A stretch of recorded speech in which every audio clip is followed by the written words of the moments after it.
Bom dia, boa tarde, boa noite, galera! Uou! Vamos ver agora a nossa matéria. Muito bom! O imperialismo. Imperialismo é a ação de um país dominar outros povos, tá? Isso acontece desde a antiguidade. Por exemplo, o grande Império Romano, né, que dominava todos os povos da orla do mar Mediterrâneo. Teve também o Império Persa, teve também o Império Egípcio. Então, império é uma monarquia que domina outras, tá? Ou, na verdade, nem precisa ser exatamente uma monarquia, né? Os Estados Unidos praticam imperialismo no mundo e é uma república. Muito bem, então o imperialismo que nós vamos tratar aqui também é chamado de neocolonialismo. Por que neocolonialismo? Porque a colonização de vastas regiões do planeta, principalmente a América, pelos portugueses e espanhóis, é conhecida como colonialismo clássico, tá? Então, esse domínio, né, essa exploração dos povos da África, da América e da Ásia por Portugal e Espanha é chamada de colonialismo clássico. Muito bem? Então, continuando, esse imperialismo que nós estamos falando, que é mais conhecido como neocolonialismo, né, o livro de vocês usa muito imperialismo. Eu prefiro o termo neocolonialismo, foi o que eu aprendi e o que eu uso mais, tá? Então, o neocolonialismo ele vai surgir na virada do século XVIII para o século XIX. Por quê? Porque a sociedade europeia se industrializou muito. Então, olha só, as empresas produziam artigos. Vamos pensar uma fábrica de caneca. Fábrica de caneca tem 200 funcionários que fabricam as canecas. O dono dessas empresas, da época, começaram a adquirir muitas máquinas, né? Automatizaram a produção. E aí o que vai acontecer? Quem empregava 200 funcionários para fabricar caneca passou a empregar 100 funcionários. Mas vamos continuar pensando, né? As máquinas, elas produzem mais canecas, mais rápido, de maneira mais eficiente, não ficam doentes, não fazem greve e não pedem aumento de salário. Só vantagem? Nem sempre. Vamos entender. Os funcionários, eles não apenas fabricavam as canecas, eles consumiam também. Então, o cara não vai ter dinheiro. Então, o que vai acontecer? As máquinas produzem muito, em enormes quantidades, produtos de qualidade, só que as pessoas que trabalhavam nas fábricas estão desempregadas e não conseguem consumir. Estão entendendo como a lógica não fecha? Então, um monte de fábrica produzindo muitos artigos, não tinha quem comprasse. Por quê? Porque justamente para comprar com a aplicação das máquinas, se mandou um monte de trabalhador embora, pensando em não gastar salário, só que por outro lado não tinha quem consumisse. O capitalismo, ele é um sistema que, prestem atenção, ao mesmo tempo que ele cria as crises, ele também consegue sair das crises, né? Como? A solução para essa crise de produção, porque é o seguinte, quando se produz muito e as pessoas não compram, estoques altos, preços baixos. Estoques baixos, os preços sobem, né? A lei da oferta e da procura, a lei de mercado. Então, o que aconteceu? As pessoas não compravam os produtos fabricados nas indústrias, resultado, o preço deles caía, com menos faturamento as empresas começavam a mandar os funcionários embora e a crise ia aumentando. Então, para solucionar isso, veio o neocolonialismo. O que aconteceu? Com esse neocolonialismo, os europeus conseguiram mercado consumidor, matéria-prima e mão de obra barata, né? Tudo aquilo que estava em estoque, encalhado na Europa e não vendia, né? Isso ia ser vendido para os africanos. Produtos muitas vezes, né, obsoletos. Espera aí, deixa eu só achar aqui. Isso. produtos muitas vezes obsoletos, tá? Ou seja, coisa que os europeus já não queriam mais. Então, matéria-prima barata, controlando os países africanos, eles venderiam a preço baixo as matérias-primas. Mão de obra barata, que os africanos e os asiáticos receberiam menos salário, menos valor de salário do que os europeus, né? Ou seja, uma solução que continuava deixando os europeus pobres das indústrias numa situação ruim. E, enfim, era um mercado consumidor, né? Mercado consumidor, matéria-prima barata e mão de obra barata, tá?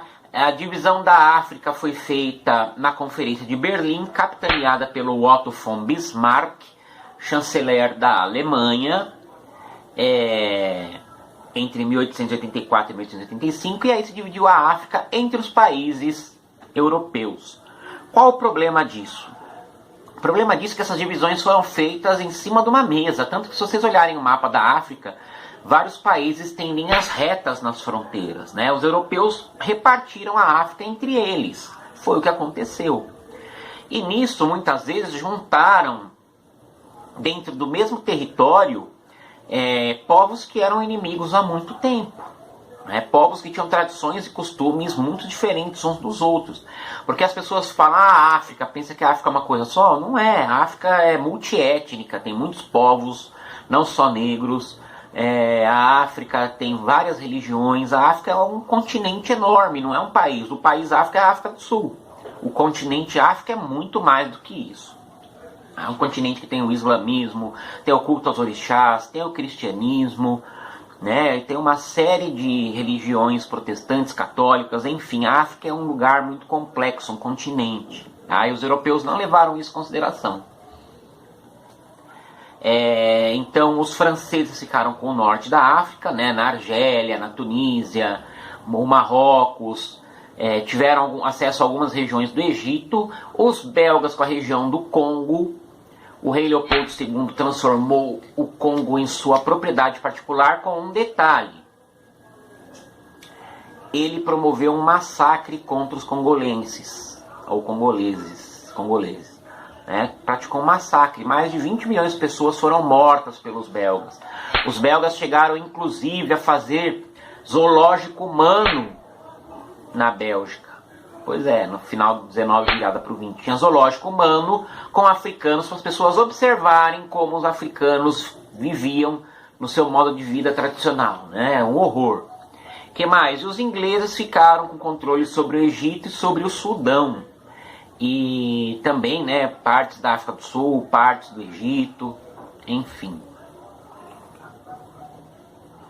Essas consequências, a consequência dessa ocupação foi bem ruim para os africanos, tiveram que deixar à força o seu modo de vida, tiveram formas de trabalho humilhantes, enquanto os europeus já estavam organizados, porque foi lá que surgiu esse modo de vida. Eles já estavam organizados em sindicatos, em associações que lutavam pelos seus direitos, os africanos não tinham nada disso. No Congo belga, domínio dos belgas, inclusive, os trabalhadores eram mutilados quando faziam alguma coisa errada. A polícia belga soltava os cães pastores belgas sobre as pessoas, né? Tanto que tem um filme sobre a luta do Muhammad Ali com George Foreman na África, um documentário que se chama Quando Éramos Reis. Os africanos torceram para o Muhammad Ali e não para o Foreman. Por quê? O Foreman não é só o George Foreman que faz churrasco, não. O George Foreman foi um dos maiores boxeadores da história. Pois Então as pessoas não gostaram do Foreman lá na África. Por quê? Porque o Foreman chegou lá com um pastor belga, que é justamente o cão que a polícia belga soltava em cima das pessoas. O belga não é tão conhecido aqui no Brasil, aqui é mais conhecido o pastor alemão, tá? Então foi tudo muito ruim para os africanos. O imperialismo na Ásia e na Oceania, ele partiu para começar de uma nação asiática, que é o Japão, né? Hoje o Japão é um país bacana, né? Um país que todo mundo acha da paz, mas o Japão passou por coisas horríveis durante o século XX para poder ter uma postura pacifista, né? Porque o Japão, no século XIX, botava as garrinhas de fora, né? O imperador Mutsuhito que começou a era Meiji. Essa era Meiji foi a modernização do Japão, foi a abertura do Japão ao Ocidente. As pessoas do Japão pararam de usar roupas tradicionais, começaram a se vestir como europeus, como é hoje, né? Até tem roupa tradicional no Japão, mas os japoneses geralmente se vestem como nós, ocidentais. E aí os japoneses começaram a fazer incursões militares nos países da região, em partes da China, como na Manchúria, na Coreia, na Indochina. E o Japão começou a ter indústrias que exportavam produtos para o Ocidente, né, como chá e seda.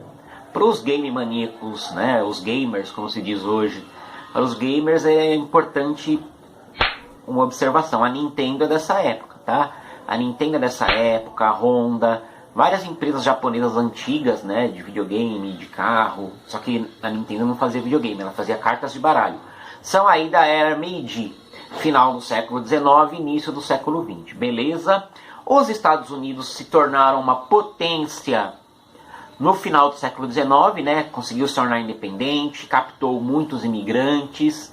Então, os Estados Unidos, na virada do 19 para o 20, já era uma potência e também estava praticando imperialismo, né? A China foi retalhada pelos europeus, dê uma olhada nessa imagem clássica que todo livro de história tem. Foi retalhada pelos europeus, né? Eles dividiram a China em várias partes e cada um ficou com um pedaço, né? Vocês veem aí a rainha da Inglaterra, o chanceler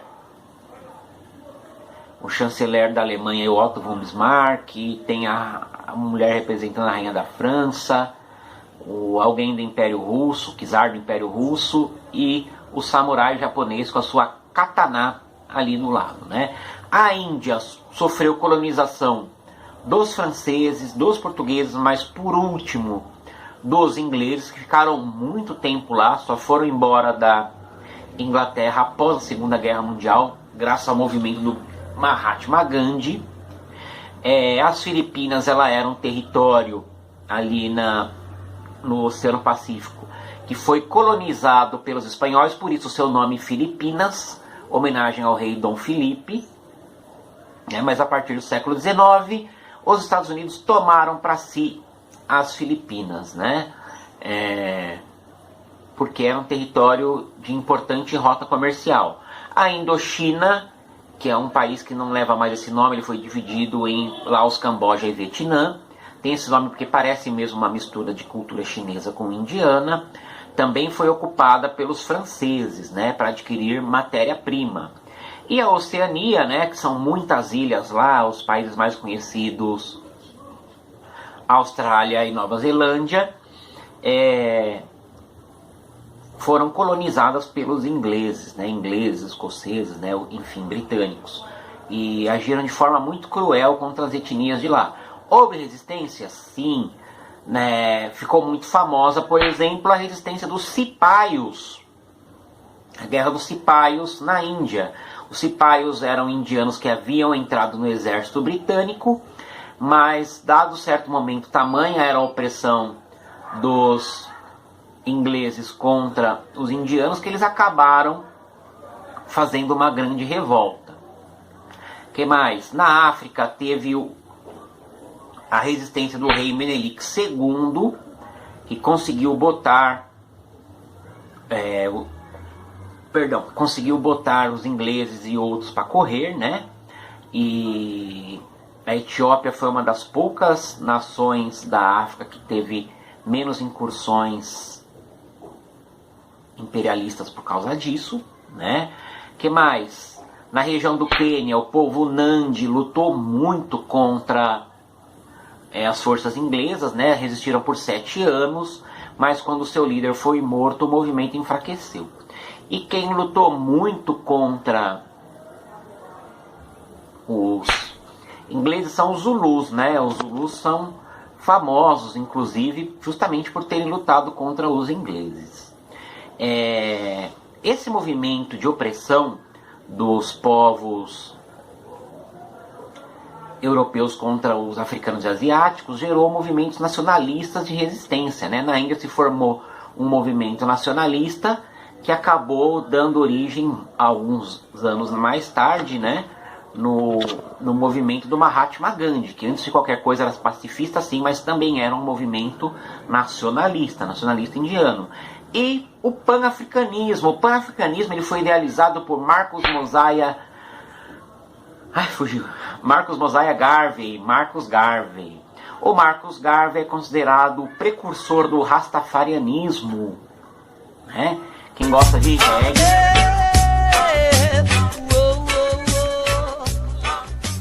já ouviu falar do rastafarianismo, né? Aquele povo que parece com o Bob Marley, com aqueles dreadlocks. O Marcus Garvey, ele também, além de precursor do rastafarianismo, ele é o pai do panafricanismo, uma teoria que dizia que todos os negros do mundo deveriam se juntar, né, e ir para a África. Então os negros sairiam dos países onde eles moravam, iriam todos para a África e lá defenderiam a África contra os europeus, né, contra a exploração dos europeus, né. Ele fundou a Associação Universal para o Progresso Negro, né? Então diziam que todos os negros eram irmãos, esses negros todos teriam que se juntar na África para defendê-la e defender os valores tradicionais africanos. Beleza? É isso aí, galerinha. Espero que vocês tenham gostado da aula. Se vocês tiverem alguma dúvida, avisem o professor. Respondam as 5 perguntinhas, né, do formulário Google que o professor vai mandar. Beleza? Falou, galera. Uou!